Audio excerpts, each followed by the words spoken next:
Hello friends, स्वागत है आपका अपने YouTube channel SMC by Bhupendra में। आज आप लोगों को में आपके चैप्टर पहले से न्यूमेरिकल और आपके जो थ्योरी वाले जो इम्पोर्टेंट क्वेश्चन हैं और आपके डेरिवेशन जितने भी इम्पोर्टेंट क्वेश्चन हैं सारे इम्पोर्टेंट क्वेश्चन आपको करा देंगे। इसमें से बोर्ड एग्जाम में बहुत बार पूछे गए हैं और आपके पहले चैप्टर से बहुत सारे क्वेश्चन आते भी हैं। तो पहला न्यूमेरिकल दिया है कि एक चालक पर 2.4 गुणे 10⁻⁻18 कूलाम धनात्मक आवेश है। इस चालक पर कितने इलेक्ट्रॉन अधिक अथवा कम है, मतलब कितने इलेक्ट्रॉनों की अधिकता और कमी है। तो इसमें क्यू का मान कितना दिया है, क्यू का मान दिया है 2.4 गुणे 10⁻⁻18 कूलाम। और फार्मूला आपको पता है, क्यू बराबर क्या होता है, क्यू बराबर होता है एन ई। यहाँ से हमें एन निकालना है, एन क्या होता है, इलेक्ट्रॉनों की संख्या। तो एन बराबर हो जाएगा क्यू अपॉन ई। और ई का मान आपको पता है, ई का मान क्या होता है, इलेक्ट्रॉन पर आवेश 1.6 गुणे 10⁻⁻19 कूलाम। तो ये हो जाएगा 2.4, क्यू का मान दिया है भाई 2.4 गुणे 10⁻⁻18 कूलाम बटे में 1.6 गुणे 10⁻⁻19। इसका दशमलव हटा दिया, इसका दशमलव हटा दिया, तो ये आ गया आपका 24/16 गुणे में 10⁻⁻18। और नीचे वाला जो -19 था इसको हमने भेज दिया ऊपर। जब ये ऊपर जाएगा, नीचे माइनस का था, ऊपर जाएगा प्लस का हो जाएगा। नीचे कोई संख्या अगर पावर में माइनस में है ऊपर जाएगी प्लस में, नीचे प्लस में है ऊपर जाएगी तो माइनस में। तो ये हो जाएगा, समझ गए होंगे आप लोग। तो अब क्या करेंगे, n बराबर 24/16 है तो इसको कैंसिल करते हैं। 8 दूनी 16, 8 तिया 24, तो 3/2 गुणे 10⁻19 प्लस का है, 18 क्या है माइनस का, 19 प्लस का है, 18 है माइनस का। तो 19 वाले से 18 कम करेंगे तो कितना बचेगा, एक पावर बचेगी, मतलब 10 बचेगा। तो 3/2 गुणे में 10, 2 पंचे 10, तो 5 तिया कितना आ गया 15। ये आपका आंसर है। एन का मान कितना आ गया, एन का मान आ गया 15। अतः 15 इलेक्ट्रॉन की कमी हुई। क्या हो गया, 15 इलेक्ट्रॉनों की कमी हो गई, क्योंकि इस पर धनात्मक आवेश था। क्या था, धनात्मक आवेश, तो इस पर 15 इलेक्ट्रॉनों की कमी हो गई। ये आपका पहला क्वेश्चन था ये, और ये इम्पोर्टेंट है। बहुत सारे क्वेश्चन ऐसे हैं जो बहुत बार रिपीट भी हुए हैं। अगला क्वेश्चन है, एक चालक पर 500 इलेक्ट्रॉनों की कमी है। इस पर इलेक्ट्रॉन आवेश की मात्रा तथा प्रकृति ज्ञात करनी है। इसमें इलेक्ट्रॉनों की क्या है, कमी है। इसका मतलब एन का मान कितना दिया है 500। हमें क्या निकालना है, आवेश, क्यू बराबर एन ई। ये फार्मूला होता है, आपको पता है, क्यू बराबर होता है एन ई। तो एन का मान हमें पता है 500 गुणे 1.6 गुणे 10⁻⁻19। इसका जब पॉइंट हटाया तो एक जीरो आ गया नीचे, तो जीरो, ये वाला जीरो कैंसिल। तो क्यू बराबर कितना हो गया 50 गुणे, ये 16 बचा क्योंकि पॉइंट हटा दिया था, 16 गुणे 10⁻⁻19। तो 16 पंचे 80, 800 गुणे 10⁻⁻19। अब ये इसके दो जीरो थे, ये प्लस के हो जाएंगे क्योंकि इसमें जोड़ेंगे। अब जब कम कर देंगे जोड़ेंगे तो माइनस का दिया है बड़ा, तो माइनस का 17 बचेगा। तो कितना हो जाएगा 8 गुणे 10⁻⁻17 कूलाम। ये आ गया क्यू का मान, और यही वाला आंसर हो जाएगा आपका। अगला क्वेश्चन जैसे दिया है, 3.2 कूलाम आवेश कितने इलेक्ट्रॉनों द्वारा निर्मित होगा। मतलब इसमें क्यू का मान दिया है 3.2 कूलाम, और क्या निकालना है, इलेक्ट्रॉनों की संख्या। वही सेम प्रोसेस, क्यू बराबर एन ई, एन बराबर होता है क्यू अपान ई। वैल्यू रख देंगे 3.2 बटे में 1.6 गुणे 10⁻⁻19। इसका पॉइंट हटा दिया, इसका पॉइंट हटा दिया, 16 दूनी 32 हो जाएगा, और 10⁻19 ऊपर जाएगा प्लस का। तो कितना आ गया, ये आ गया आपका क्यू का मान। क्यू का मान दिया था, एन का मान आ गया, एन का मान आ गया 2 गुणे 10⁻19 कूलाम। नहीं, ये तो इलेक्ट्रॉनों की संख्या है, इसका मात्रक नहीं होगा। एन बराबर हो जाएगा 2 गुणे 10⁻19, ये इसका आंसर हो जाएगा। अगला दिया है, ये आपका क्वेश्चन बहुत इंपॉर्टेंट है, अध्यारोपण का सिद्धांत। अनेक आवेशों के बीच वैद्युत बल अध्यारोपण का सिद्धांत। ये होता है कि अध्यारोपण के सिद्धांत के अनुसार, कॉमा इन्वर्टेड कामा, यदि कोई निकाय अपने आवेशों से मिलकर बना है तो उनमें से किसी एक आवेश पर कार्यरत परिणामी बल अन्य आवेशों द्वारा उस पर लगाए गए अलग अलग बलों के सदिश योग के बराबर होता है। ये परिणामी है, ठीक है, अलग अलग बलों के सदिश योग के बराबर होता है। तो ये होता है अध्यारोपण का सिद्धांत। मतलब यदि कोई निकाय अपने आवेशों से मिलकर बना है और उनमें से किसी एक आवेश पर कारक परिणामी बल अन्य आवेशों द्वारा उस पर लगाए गए अलग अलग बलों के सदिश योग के बराबर होता है। ये होता है आपका अध्यारोपण का सिद्धांत। अगला क्वेश्चन है 7n14, मतलब नाइट्रोजन का द्रव्यमान संख्या और परमाणु क्रमांक दिया, नाभिक पर कूलाम में आवेश की गणना। ऐसा क्वेश्चन बहुत ही इंपॉर्टेंट है। n का मान कितना दिया है 7, क्योंकि यहाँ पे जो संख्या होती है परमाणु क्रमांक मतलब इलेक्ट्रॉनों की संख्या, और वही होते हैं प्रोटॉन। तो n का मान कितने हो जाएगा 7, मतलब इलेक्ट्रॉनों की संख्या। q बराबर लगा देंगे ne, तो n का मान तो हमें 7 दिया था और e का मान पता होता है 1.6 × 10⁻⁻19। तो 11 इसकी गुणा करें 16 की गुणा 7 से कराएंगे 112.1 के बाद लगा दिया 11.2 × 10⁻19 कूलम। ये हो जाएगा आंसर। ऐसा अगर कोई दूसरा क्वेश्चन आता है जैसे 3Li लिथियम वाला, तो आपको नीचे जो संख्या है परमाणु क्रमांक उससे मतलब है, उसकी वैल्यू मान लेंगे n और उसको e से गुणा करा देंगे।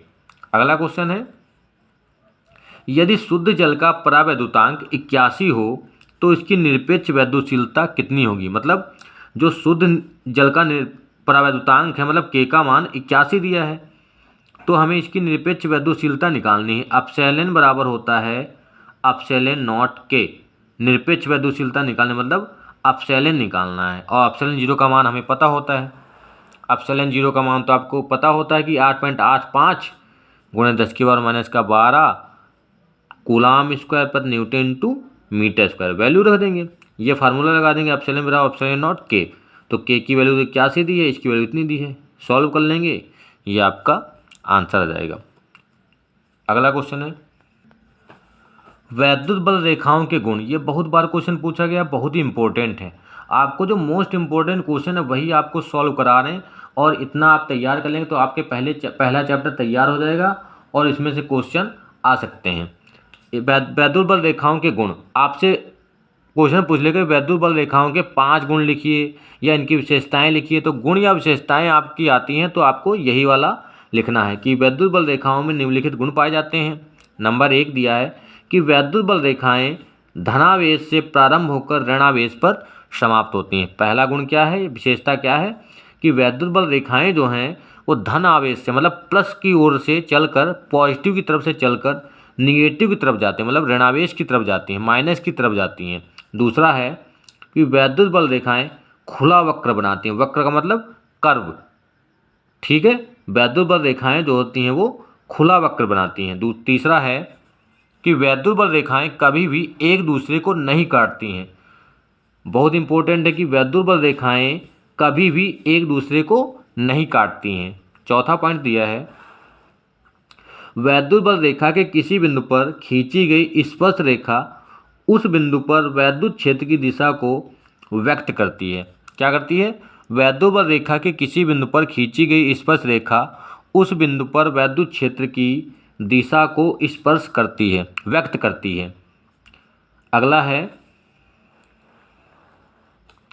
वैद्युत बल रेखाएं किसी चालक से होकर नहीं गुजरती हैं, अतः किसी चालक के भीतर वैद्युत क्षेत्र सदैव शून्य होता है। यहाँ से आपका ऑब्जेक्टिव क्वेश्चन इंपॉर्टेंट बन जाता है कि वैद्युत बल रेखाओं का मान किसी चालक के भीतर कितना होता है। तो आपको क्या याद कर लेना है कि वैद्युत बल रेखाओं का जो मान होता है वो किसी चालक के भीतर या चालक के अंदर वहाँ पे शून्य होता है।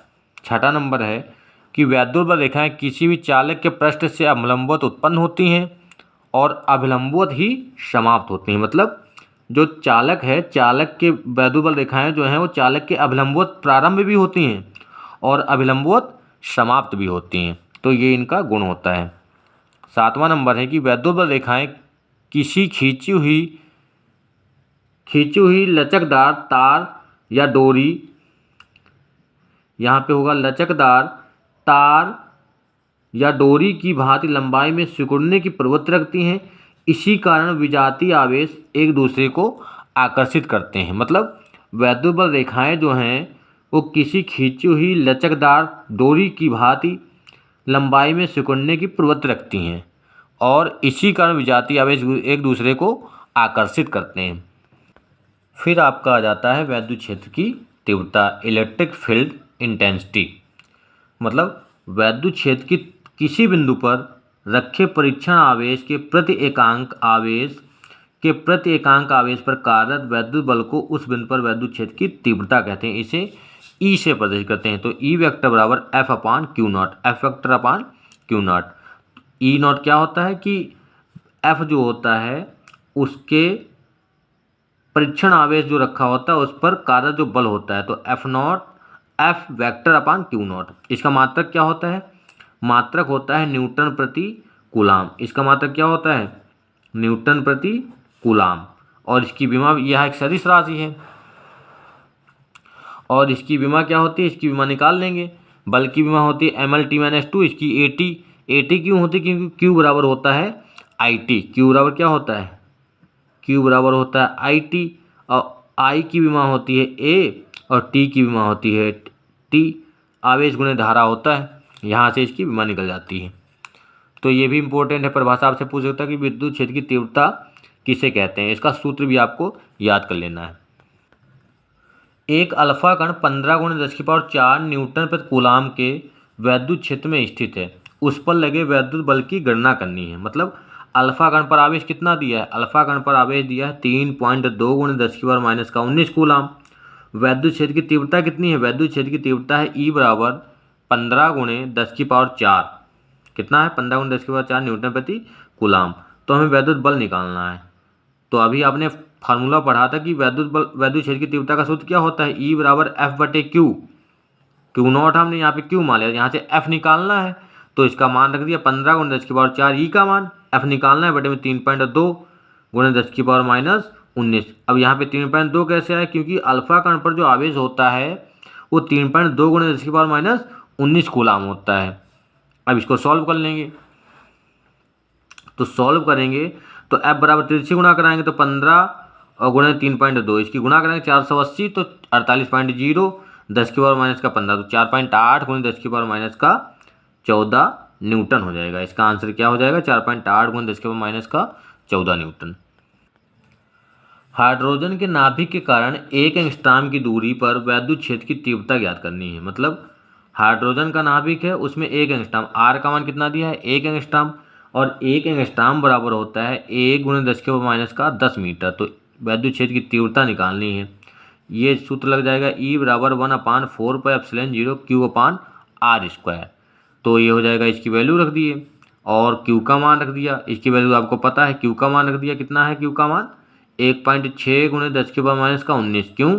क्योंकि जो हाइड्रोजन परमाणु का नाभिक है उसका आवेश हमें निकालना है। और बटे में आर का मान रख दिया।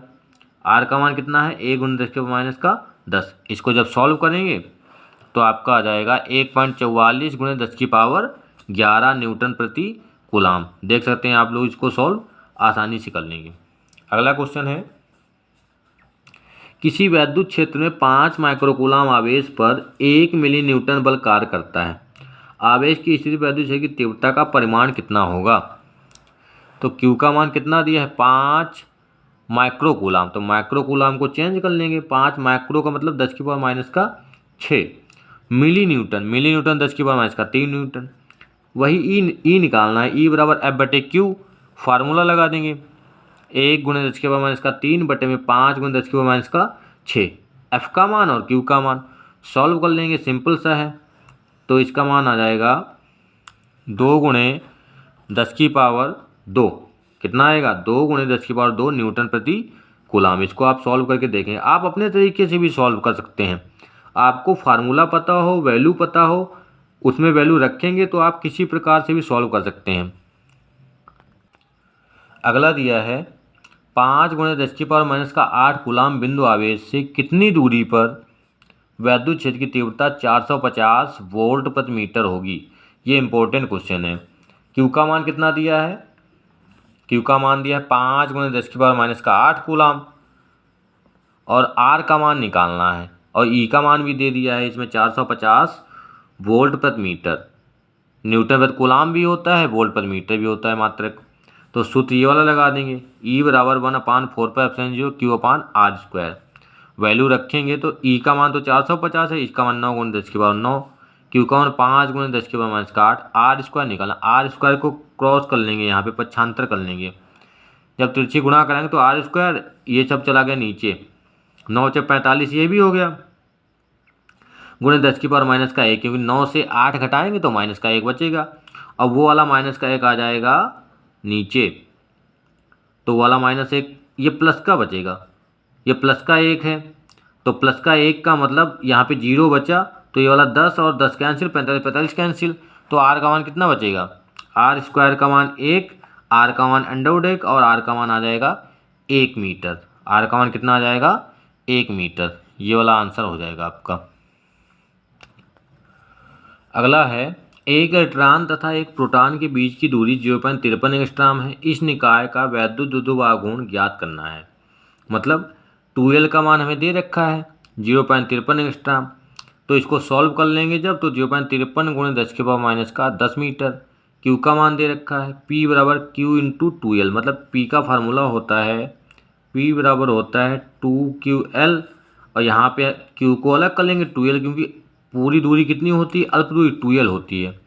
जब इसको सॉल्व करेंगे तो आपका ये आ जाएगा 8.48 गुणे 10 की पावर माइनस का 30 कूलाम इंटू मीटर, ये आ जाएगा आपका मान P का वैद्युत द्विध्रुव आघूर्ण। अगला क्वेश्चन है, हाइड्रोजन क्लोराइड अणु का वैद्युत द्विध्रुव आघूर्ण इतना दे रखा है, अणु में H+ और Cl- है, आवेश की मात्रा इतनी दे रखी है, बीच की दूरी निकालनी है, मतलब इसमें 2L का मान निकालना है, Q का मान दिया है, P का मान दिया है, तो P बराबर 2QL होता है, तो 2L बराबर हो जाएगा P/Q, P का मान रख दिया 3.4 गुणे 10 की माइनस का 30, इसका मान है पॉइंट हट गया, इससे इसको भाग कर देंगे 16 से 34 को, 16 34 को भाग करेंगे आ जाएगा इतना, और पावर बचेगी -11।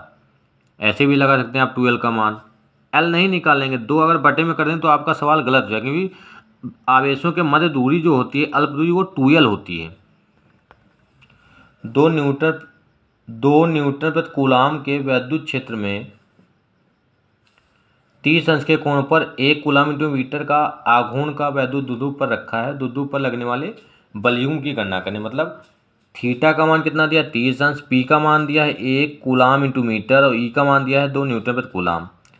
हमें क्या निकालना है, बलयुग्म की आघूर्ण निकालना है, बलयुग्म का आघूर्ण। तो टाउ बराबर क्या होता है, बलयुग्म का आघूर्ण टाउ और पी साइन थीटा, ये होता है फार्मूला, आपको फार्मूले याद कर लेने। टाउ बराबर पी साइन थीटा, तो 1 गुणे 2 गुणे साइन 30, और साइन 30 का मान हो जाएगा 1/2, 2 और 2 कैंसिल, तो कितना आएगा 1 आ जाएगा इसका आंसर, 1 न्यूटन टू मीटर, यह आ जाएगा टाउ का मान, बलयुग्म का आघूर्ण।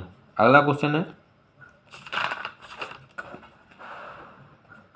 एक वैद्युत द्विध्रुव 10 की पावर 5 न्यूटन प्रति कूलाम के वैद्युत क्षेत्र में 30 अंश के कोण पर रखा है, उस पर 6 गुणे 10 की पावर -24 न्यूटन टू मीटर का बलाघूर्ण लग रहा है, वैद्युत द्विध्रुव की गणना करनी है। तो ई का मान कितना दिया है, ई का मान दिया है 10 की पावर 5 न्यूटन प्रति कूलाम। क्या निकालना है हमें, टाउ का मान भी दिया है, थीटा दिया है, क्या निकालना है, वैद्युत द्विध्रुव की गणना करनी, मतलब पी का मान निकालना है।